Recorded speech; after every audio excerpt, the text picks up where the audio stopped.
দুই তালাক, তিন তালাক, বাইন তালাক তোকে। সাথে সাথে আমি মাথায় হাত দিয়ে মাটিতে লুটিয়ে পড়লাম। পাশে দাঁড়িয়ে থাকা বুবলি ভাবি বলল, ছি দিলদার, ছি তুই এটা কি করলি? দিলদার আমার সাথে রাগারাগি করলেও আমাকে কিন্তু মন থেকে ভালোবাসতো। আমাদের সংসারে অভাব নিত্য সঙ্গী হলেও অভাবের ভেতর ঝগড়াঝাটির মধ্যেও ভালোবাসার কমতি ছিল না। আজ হঠাৎ করে দিলদার এমন কেন করলো আমি নিজেও বুঝতে পারলাম না। দিলদার বলল, হায় হায়, এখন আমি কি করব?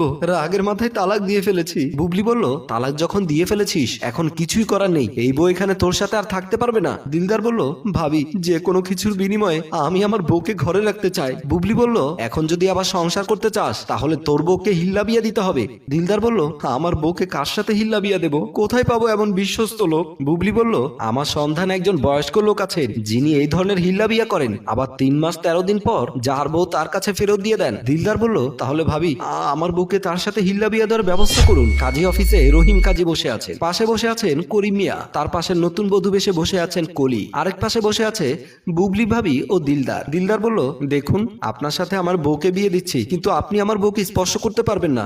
বিনিময়ে আপনাকে যা করতে হয়, যা দিতে হয় আমি দেব, তবুও আমার বউকে আপনি স্পর্শ করতে পারবেন না। করিম মিয়া বলল, ঠিক আছে ঠিক আছে, ও নিয়ে তোমাকে টেনশন করতে হবে না, আমি বয়স্ক মানুষ, আমি আর কি এসব করব। দিলদার বলল, আপনি এক রুমে ঘুমাবেন আর আমার বউকে আরেক রুমে ঘুমাতে দেবেন। করিম মিয়া বলল, তুমি যা বলো তাই হবে, সমস্যা নেই। দিলদার বলল, আমি প্রতিদিন একবার গিয়ে আমার বউকে দেখে আসবো। করিম মিয়া বলল, ওরে বাবা হয়েছে, তুমি যা যা বলেছো সবই ঠিক থাকবে, তবে 3 মাস 13 দিন তোমার বউকে আমার কাছে টাকা পাবো, তুমি আমাকে 50,000 টাকা দেবে। দিলদার বলল, ঠিক আছে আমি তাই দেব। পাশে বসা বুবলি বলল, আচ্ছা কাজী সাহেব এবার তাহলে বিয়েটা পড়ান। কলি বলল, তারপর আমাদের বিয়ে হয়ে গেল। এরপরে গত রাতে করিম মিয়া আমাকে নিয়ে ঘরে তুললো। এরপরে সব কথা তো আমি আপনাকে বলেছি। রিমি কথাগুলো বলতে না বলতে ওখানে এসে হাজির হলেন দিলদার। রিমি দিলদারকে দেখে বললেন, উনি কে? উনি আমার স্বামী দিলদার। কি হয়েছে কলি, তুমি বাইরে কেন? কলি দিলদারের গত রাতে ঘটে যাওয়া সব কথা খুলে বলল।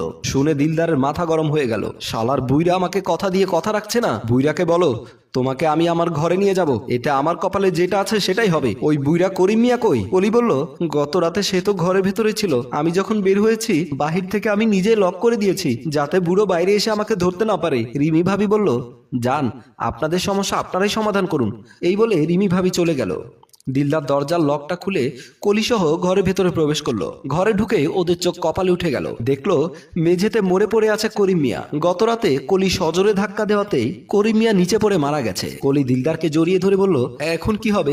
আমি তো খুনের আসামি হয়ে গেলাম। দিলদার বলল, পুলিশ আসলে বলবে খুন তুমি করনি, গত রাতে খুন আমি করেছি। হ্যালো ভিউয়ার্স, আমাদের গল্পটি আপনাদের যদি ভালো লেগে থাকে তাহলে লাইক কমেন্ট শেয়ার করে সবাইকে দেখার সুযোগ করে দেবেন।